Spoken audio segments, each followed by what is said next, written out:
So hello guys, आज हम लोग देखने वाले हैं क्या ह्यूमन फिजियोलॉजी में पहला चैप्टर हम लोग स्टार्ट करेंगे डाइजेशन। ठीक है। और देखो बहुत शॉर्ट वाला लेक्चर रहेगा ये, ताकि आसानी से हो सके और इतना कम समय में हम लोग जितना ज़्यादा कर सकते हैं कि नहीं। तो जो मेन मेन पॉइंट्स हैं मैं वहाँ से क्वेश्चन में डालूंगा आप लोग को अभी यहाँ पे। ठीक है ना। मेरे ख्याल से जो 90% से ज़्यादा क्वेश्चन होता है ना, more than 90% actually, I can say more than 98 भी कर सकता हूँ मैं इसको। ठीक है। लेकिन मैं अपना एक लेके चल रहा हूँ ताकि ऐसा कोई मुझ पर कुछ बोले नहीं। तो 90%, लेकिन हाँ आप मान लीजिए कि अगर आप इस वीडियो को देख रहे हैं तो आने वाले एग्जाम में आपसे शायद ही मैं बोल रहा हूँ, नहीं मतलब नहीं छूटेगा कोई क्वेश्चन, कभी नहीं छूटने वाला कोई क्वेश्चन आपसे। ओके। तो चलो जल्दी जल्दी देखते हैं इसको और बहुत जल्दी जल्दी खत्म करने की कोशिश करेंगे। और अगर कोई पॉइंट अगर आपको समझ ना आए, मिस हो जाए, तो आप मुझे मैसेज कर सकते हैं, व्हाट्सएप को मैसेज कर सकते हैं आप। उसका नंबर मेरे फेसबुक पेज या इंस्टाग्राम से पेज से देख सकते हैं क्या है नंबर मेरा। फिर उसके बाद फिर आप मुझे अनअकैडमी पे फॉलो कर सकते हैं। ठीक है। तो आप लोग को बहुत सारी इन्फॉर्मेशन बहुत जगह से मिल जाएगा। ठीक है। चलो स्टार्ट करते हैं इस वीडियो को। लेट्स स्टार्ट, है ना। तो मेरा कोशिश रहेगा कि ये वीडियो ये चैप्टर पूरा डाइजेशन एक ही चैप्टर में एक ही वीडियो में खत्म हो जाए। ओके।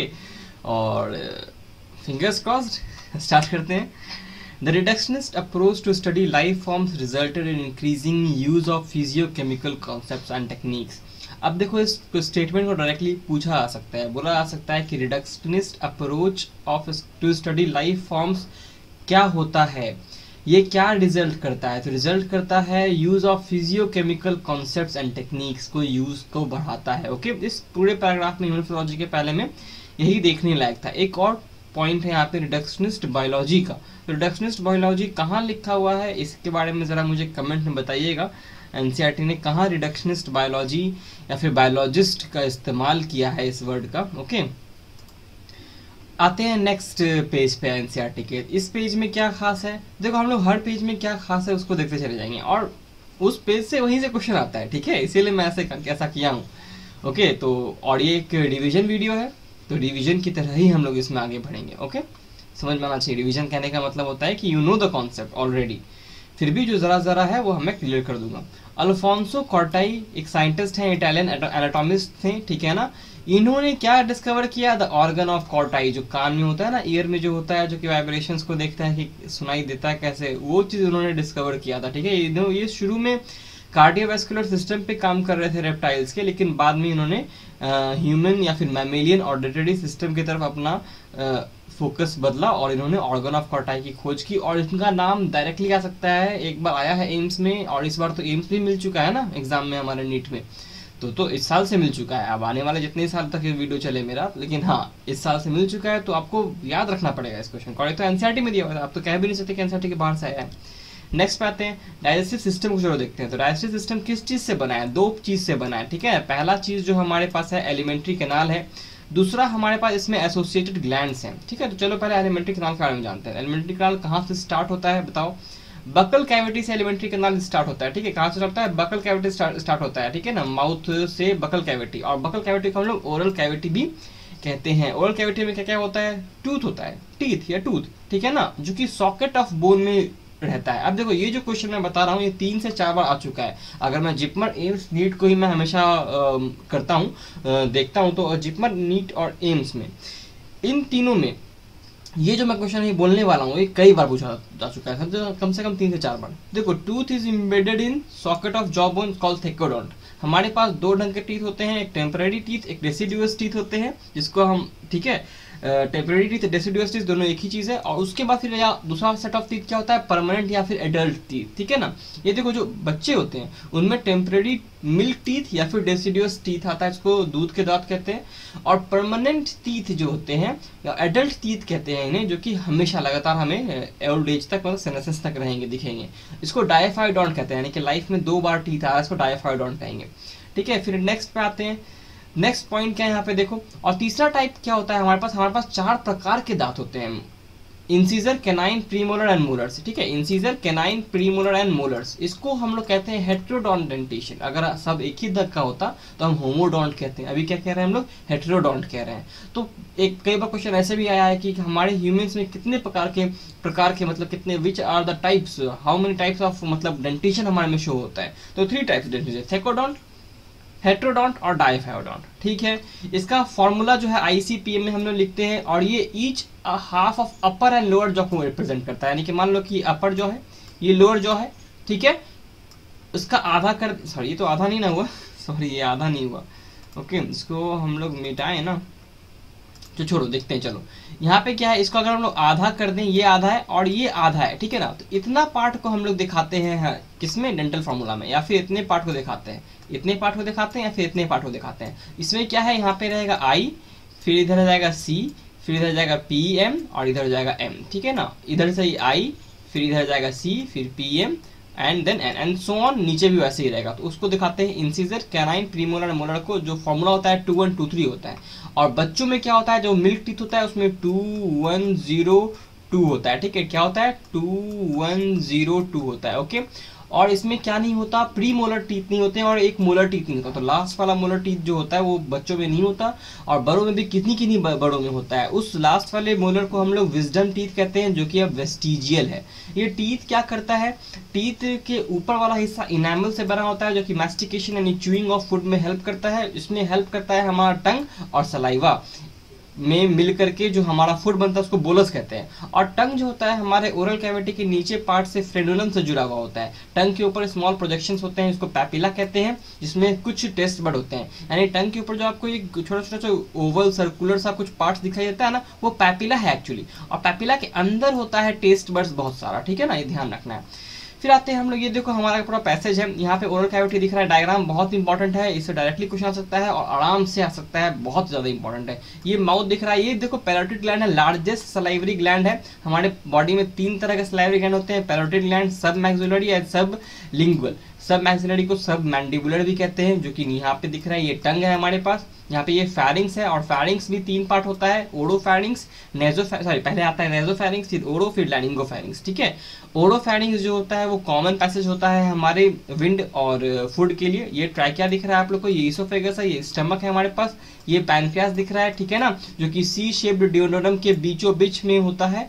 ये ड्यूोडेनम है हमारा स्मॉल इंटेस्टाइन का पहला पार्ट, ये गाल ब्लैडर है जहाँ पे बाइल स्टोर होता है, ये लिवर है, ये राइट लोब है लिवर का, और लेफ्ट लोब है। राइट लोब लार्जेस्ट लोब होता है, और लिवर का जो लेफ्ट लोब होता है वो स्मॉल लोब होता है, ठीक है। फिर आते हैं हम लोग स्मॉल इंटेस्टाइन के सेकंड पार्ट पर, जो कि जेजुनम कहलाता है, फिर थर्ड पार्ट पर जो कि इलियम कहलाता है, ठीक है ना। ये फिर जाके सीकम से जुड़ता है, caecum is the first part of large intestine.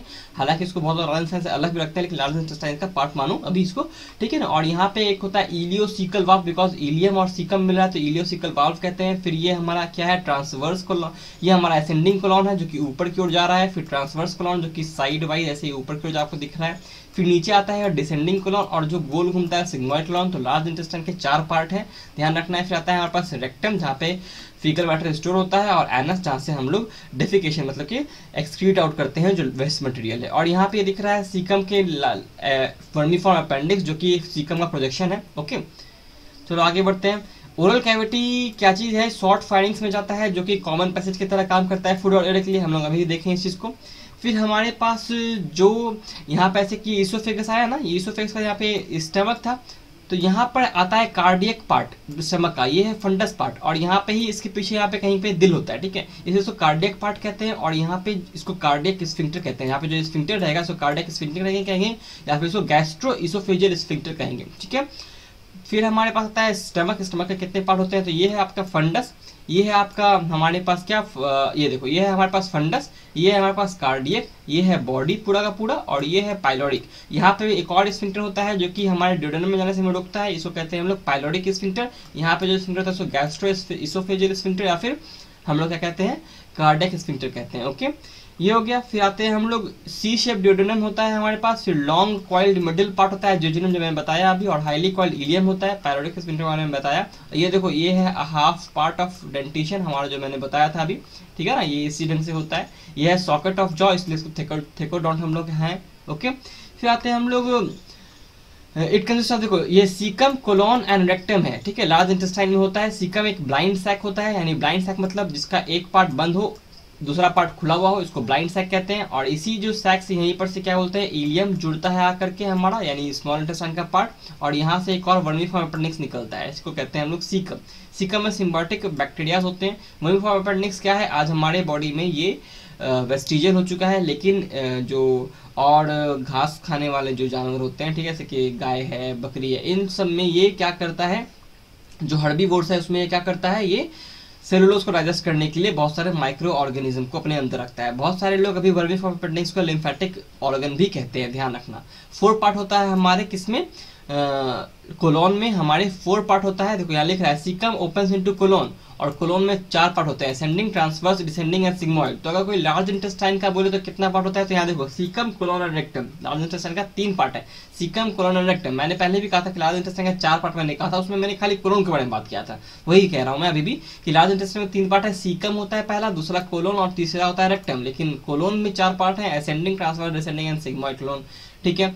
फिर आते हैं हम लोग इसके एनाटॉमी पे। तो देखो एलिमेंट्री कैनाल को जो हम लोग ट्रांसफर सेक्शन में काटते हैं, देखो ट्रांसफर सेक्शन यहाँ पे लिखा हुआ ट्रांसफर सेक्शन है, ये भी पूछ सकता है कि which section is of gut, तो ये ट्रांसफर सेक्शन होता है, ऐसा क्वेश्चन आज तक नहीं है, आ सकता है, कोई दिक्कत वाली बात इसमें नहीं है, ठीक है। ये पहचानना जरूरी है, ट्रांसफर है, लॉन्गिट्यूडनल है, कैसा सेक्शन रहता है। बाहर का पार्ट सेरोसा है, ठीक है, बाहर का पार्ट सेरोसा होता है, अंदर वेस्कुलरिस लेयर होता है, दूसरा लेयर है, तीसरा लेयर सब म्यूकोसा है, चौथा लेयर म्यूकोसा है, अंदर का जो स्पेस होता है ये ल्यूमेन है, ठीक है ना। मस्कुलरिस 2 पार्ट में बटा होता है, आउटर होता है हमारे पास लॉन्गिट्यूडनल और इनर होता है सर्कुलर। याद कैसे रखना है, सर्कुलर देखो आई है, सी के बाद आई यानी इनर, और लॉन्गिट्यूडनल LO है तो ओ यानी आउटर।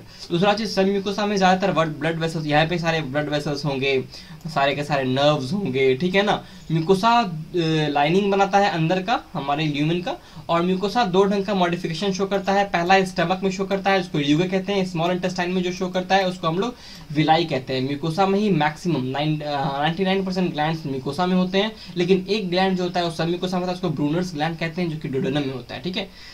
सब बात बता रहा हूँ मैं कि करके तब चीज क्लियर हो जाएगा, ठीक है ना। ओके, टेंशन लेना। सेरोसा देखो कैसा है, आउटर मोस्ट लेयर है, मेड अप ऑफ थिन मेसोथीलियम होता है, एपिथेलियम ऑफ विसरल ऑर्गन। जो भी विसरल ऑर्गन का एपिथेलियम होता है, जैसे कि स्टमक है, स्टमक का एपिथेलियम होगा ना कोई, उसको हम लोग मेसोथीलियम कहते हैं। तो सेरोसा एलिमेंट्री कैनाल का मेसोथीलियम है, ठीक है, उसके स्पेशल नाम दिया गया है, ठीक है। आते हैं फिर मस्कुलरिस लेयर कैसा था, स्मूथ मसल से बना हुआ होता है। ऑब्लिक मसल लेयर भी प्रेजेंट होता है कहीं कहीं, और कहीं कहीं कहाँ है, उस स्टमक में ऑब्लिक मसल लेयर भी होता है, ध्यान रखना। यहाँ पे लिखा है oblique muscle layer is also present in some regions, तो स्टमक अभी हम लोग को ध्यान रखना है इस चीज के लिए।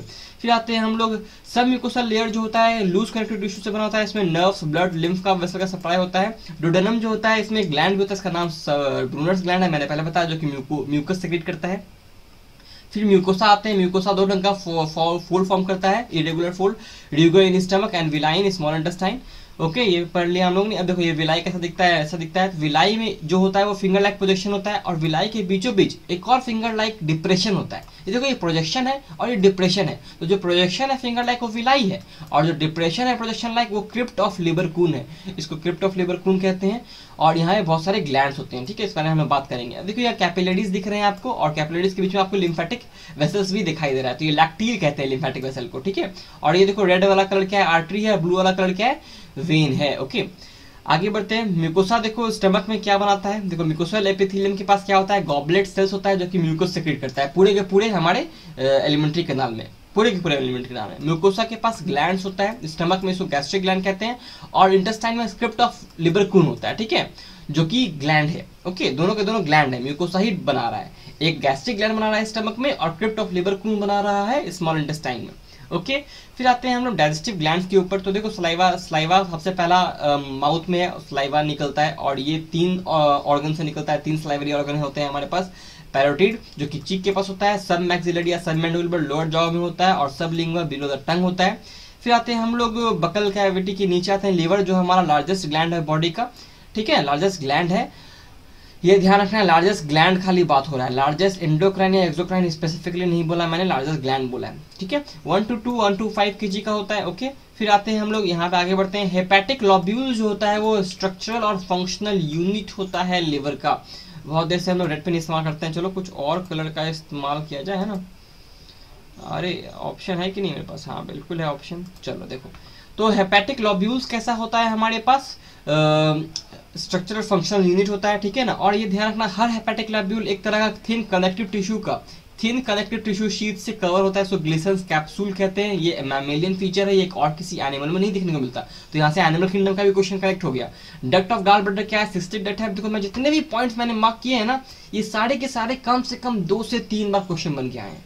ओके, सारे के सारे ध्यान रखना है। कहते हैं कॉमन हेपेटोपेंक्रेटिक डक्ट। चलो भाई इसके डक्ट सिस्टम समझना पड़ेगा हम लोग को। देखो ये राइट हेपेटिक डक्ट है, लेफ्ट हेपेटिक डक्ट है। यहाँ पे देखो राइट हेपेटिक लोब होता है, ये लेफ्ट हेपेटिक लोब होता है लीवर का। तो यहाँ से राइट हेपेटिक डक्ट और लेफ्ट हेपेटिक डक्ट आ रहा है। ये दोनों मिलकर क्या बनाया? कॉमन हेपेटिक डक्ट बनाया। हेपेटिक मतलब लीवर होता है पार्ट। ये गॉल ब्लैडर है, गॉल ब्लैडर का डक्ट को सिस्टिक डक्ट कहते हैं। ध्यान रखना, गॉल ब्लैडर डक्ट को क्या सिस्टिक डक्ट कहते हैं। जब सिस्टिक डक्ट और कॉमन हेपेटिक डक्ट यानी CHD बनता है तो बनता है CBD यानी कि कॉमन बाइल डक्ट बनता है। और ये कॉमन बाइल डक्ट जब डक्ट ऑफ पैनक्रियास से मिलता है यानी पैनक्रियाटिक डक्ट से मिलता है तो इसे कहते हैं हम लोग हेपेटोपैनक्रियाटिक डक्ट। और हेपेटोपैनक्रियाटिक डक्ट जहाँ पे खुलता है उस ओपनिंग को हम लोग एम्पुला ऑफ वाटर कहते हैं। Ampulla is a type of opening, a hole, ठीक है ना। एम्पुला ऑफ वाटर कहते हैं। और इस एम्पुला के पास भी एक स्फिंक्टर होता है, उस स्फिंक्टर को स्फिंक्टर ऑफ ओडाई कहते हैं। और ये डुओडेनम में आपको दिखाई दे रहा है। ओके, ये देखो स्फिंक्टर ऑफ ओडाई का नाम यहाँ पे हम लोग ने बात किया है। ओके, और ये C शेप्ड होता है डुओडेनम हमारे में। और क्या होता है बताओ, और कहाँ होता है? ये U शेप होता है रैबिट में, ठीक है। जब हम लोग म्यूकस के साथ अपना फूड को मैस्टिकेट कर लेते हैं यानी कि सलाइवा के साथ मैस्टिकेट होता है, सलाइवा के साथ फूड थ्रोली मिक्स होता है, तो मैस्टिकेटेड फूड पार्टिकल को हम लोग बोलस कहते हैं। क्या कहते हैं? बोलस कहते हैं। फिर स्वॉलोइंग को, जो बायोलॉजिकल नेम है स्वॉलोइंग का, उसको डिग्लूटेशन कहते हैं। फिर हमारा जो फूड होता है वो आता है हमारे स्टमक में। लेकिन स्टमक में से पहले माउथ का नाम कुछ जानते हैं। सलाइवा में कुछ एंजाइम्स होते हैं। सलाइवा में 2 रंग का एंजाइम होता है, सलाइवरी अमाइलेज एंड लाइसोजाइम। तो सलाइवरी अमाइलेज क्या करता है? हमारे कार्बोहाइड्रेट को स्प्लिट करता है, ठीक है ना। और lysozyme anti bacterial in nature होता है, जो बैक्टीरिया को मारता है। अबाउट 30% ऑफ स्टार्च जो होता है हाइड्रोलाइज हो जाता है सलाइवरी अमाइलेज, जिसको हम लोग टाइलिन भी कहते हैं। क्या कहते हैं हम लोग? PTYLALIN, ठीक है, टायलिन, TYA होगा, ठीक है ना। अरे क्या लिख दिया, TY यहाँ पे A भी है, ठीक है ना, TYA, PTYALIN, ठीक है, यहाँ पे टाइलिन है। उसका क्या आता है? ये ऑप्टिमम pH होता है इसका। देखो ध्यान रखना, यहाँ पे जो 7.4 के आसपास pH होता है किसका? हमारे ब्लड का। फिर 6.8 pH होता है हमारे सलाइवा का, ध्यान रखना है। ओके, और ये डाइसैकेराइड में तोड़ देता है मैल्टोज। लाइसोजाइम कैसा होता है? एंटीबैक्टीरियल नेचर होता है। ये है रिएक्शन हमारा जो काम कर रहा है। फिर आते हैं म्यूकोसा जो फॉर्म करता है गैस्ट्रिक ग्लैंड इन स्टमक। अब हमारा बोलस जो है वो स्टमक में पहुंच चुका है। तो गैस्ट्रिक ग्लैंड कैसे कैसे होता है? म्यूकस सेल होता है, म्यूकस सेल जो म्यूकस सेक्रेट करेगा। पेप्टिक या चीफ सेल कहते हैं, इसको सेक्रेट करता है pro enzyme pepsinogen, because it is inactive होता है, इसलिए उसको प्रो एंजाइम कह रहे हैं। एक्टिव कैसे होगा? तो HCl एक्टिव करेगा इसको, जो बनाएगा इसको पेप्सिन में। और FCl कौन सेक्रेट करता है? तो पैराइटल और ऑक्सीडेटिव सेक्रेट करता है। ये क्वेश्चन तो इतना इंपॉर्टेंट है ना कि इसको हर साल आने का एक्सपेक्टेशन कर सकते हैं। मतलब अगर हर साल भी इस क्वेश्चन को पूछ लिया जाए ना तो कोई गलती नहीं कर रहा एग्जामिनर, ठीक है। तो पैराइटल और ऑक्सीडेंटिक सेल है which secrete HCl and intrinsic factor, जो कि इसेंशियल होता है विटामिन B12 का एब्जॉर्प्शन के लिए। रीजन की विटामिन B12 जो होता है HCl डिस्ट्रॉय कर देता है, उसको बचाने के लिए इंट्रिंसिक फैक्टर का होना बहुत जरूरी है। और विटामिन B12 हमें कमी होने से पर्नीशियस अनीमिया हो सकता है, ध्यान रखने वाली बात है। ओके, विटामिन B1 की कमी से बेरी हो सकता है। ओके, विटामिन B1 को हम थायमीन कहते हैं। विटामिन A को रेटिनॉल कहते हैं, जिसको जेराप्थाल्मिया डिजीज हो सकता है, राइट ब्लाइंडनेस हो सकता है। विटामिन C को जिसको एस्कॉर्बिक एसिड कहते हैं, उसके हम लोग को स्कर्वी हो सकता है, इसको ब्लीडिंग गम्स डिजीज होता है। विटामिन D की कमी से हम लोग को रिकेट्स हो सकता है बच्चों में, ये ध्यान रखना है सारा का सारा। विटामिन E को टोकोफेरॉल भी कहते हैं। ये सब बहुत ज़्यादा इंपॉर्टेंट पॉइंट्स हैं। ओके, विटामिन B12 इरिथ्रोपोइसिस में हेल्प करता है, यानी कि ब्लड को यानी RBC बनाने में हेल्प करता है। अगर इसलिए विटामिन B12 का कमी हो जाए तो उसको पर्नीशियस अनीमिया कहते हैं, और इसलिए विटामिन B12 का होना बहुत ज़रूरी है। जब फूड को हम लोग काइम यानी कि एसिड के साथ मिक्स कर देते हैं तो काइम बनाता है। और यह जो पेप्सिनोजन जो पेप्सिन में कन्वर्ट होता है, तो पेप्सिन क्या करता है? प्रोटीन को प्रोटियोजेज और पेप्टोन्स में तोड़ देता है, जो कि पेप्टाइड्स होते हैं। ओके, फिर आते हैं हम लोग HCl जो होता है एसिडिक pH प्रोवाइड करता है 1.8 से लेकर 2 तक का, जो कि ऑप्टिमल pH होता है पेप्सिन के काम करने के लिए। हमारे बच्चों में जो कि इन्फेंट्स होते हैं ह्यूमंस के, उसमें रेनिन नाम का एंजाइम सेक्रेट होता है, इसमें RENN होता है, रेनिन। कैसे याद रखोगे? बच्चा हमेशा नया करता रहता है ना, इसलिए इसमें 2 N है, और जहाँ 1 N है वो एक तरह का हार्मोन है। ये 2 N है नया वाला, तो इसलिए रेनिन एक एंजाइम है जो कि इन्फेंट में सेक्रेट होता है। ये प्रोटीयोलिटिक एंजाइम होता है जो कि मिल्क प्रोटीन को डाइजेस्ट करता है। स्मॉल अमाउंट में लाइपेज भी सेक्रेट होता है गैस्ट्रिक ग्लैंड से। अगर ये क्वेश्चन आ जाए आपसे पूछे येस और नो, ट्रू और फॉल्स, तो आप फॉल्स लगा कहिएगा, बिकॉज ये बहुत सारे लोग अनदेखा कर देता है। पॉइंट इंपॉर्टेंट है कि स्टमक में कुछ अमाउंट में लाइपेज भी रिलीज होता है, लेकिन काम नहीं करता क्योंकि वहाँ पे pH 1.8 है। जब ड्यूडेनम में आएगा तब काम करेगा। ठीक है। आते हैं पैनक्रियाटिक जूस, जो कि हमारे डोडेनम में निकल रहा है। वो कब निकलता है? जब हमारा डोडेनम में फूड आता है तो डोडेनम जो होता है दो रंग का हार्मोन निकालता है, वो होता है CCK-PZ। CCK यानी कोलेसिस्टोकाइनिन, जो कि गॉलब्लैडर को स्टिमुलेट करता है। PZ यानी पैनक्रियोजाइमिन, जो कि हमारा पैनक्रियाज को स्टिमुलेट करता है ताकि वो अपना सेक्रेशन दे। तो पैनक्रियाज में कौन से हार्मोन होते हैं? Trypsinogen, chymotrypsinogen, procarboxypeptidase, amylase, lipase, nucleus. Trypsinogen, chymotrypsinogen और प्रोकार्बोक्सीपेप्टिडेज ये सब प्रोटीन के लिए हैं। ट्रिप्सिनोजन एक्टिवेट हो जाता है किससे? इंटेरोकाइनेज के हेल्प से, जो कि इंटेस्टाइनल म्यूकोसा सेक्रेट करता है। ठीक है ना। इंटेस्टाइनल, ये इंटेरोकाइनेज एक तरह का एंजाइम है, ध्यान रखना, by an enzyme enterokinase, as लगा हुआ है। ठीक है। ये ट्रिप्सिनोजन कन्वर्ट होता है ट्रिप्सिन में।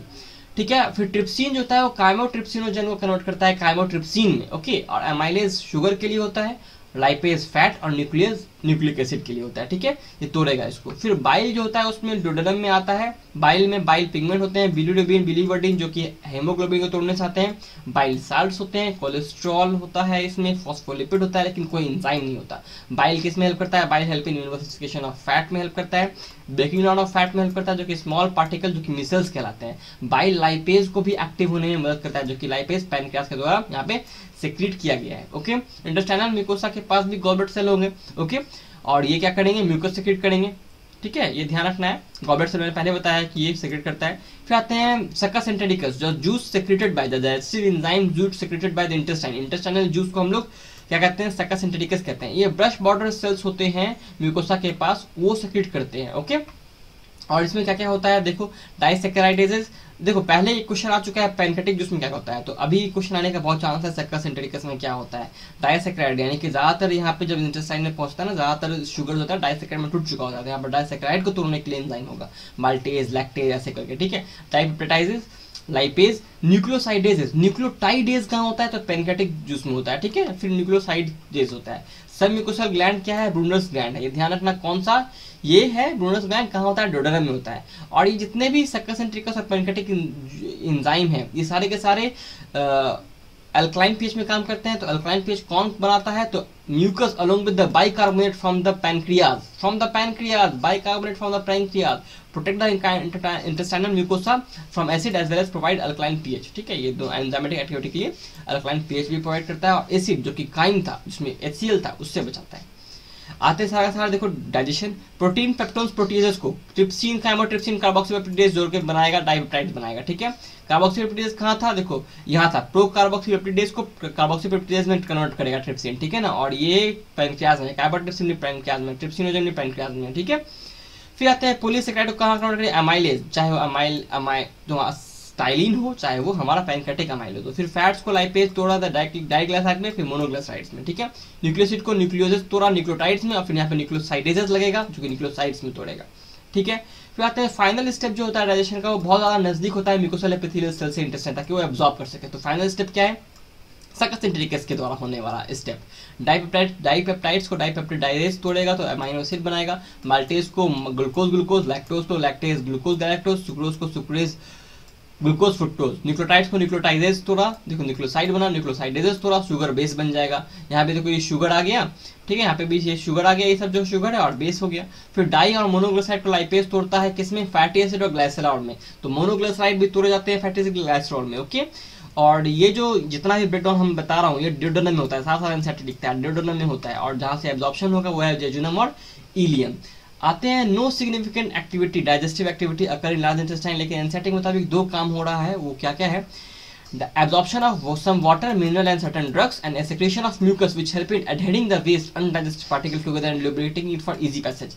Large intestine से easy passage होने के लिए mucus secrete होता है उसमें, और waste को एक साथ इकट्ठा रखने के लिए भी उसमें म्यूकस हेल्प करता है। ठीक है। और ये जो अनडाइजेस्टेड वेस्ट है ये इलियोसिकल वाल्व के थ्रू होते हुए सीकम में आता है। फिर यहाँ पे क्या होता है कि गैस्ट्रोइंटेस्टाइनल ट्रैक्ट जो होता है न्यूरल और हार्मोनल कंट्रोल के अंदर होता है, ध्यान रखना है। फिर हमारा जो भी देखिए हमारा हंगर सेंटर जो है क्या है बताओ? हाइपोथैलेमस है। ओके।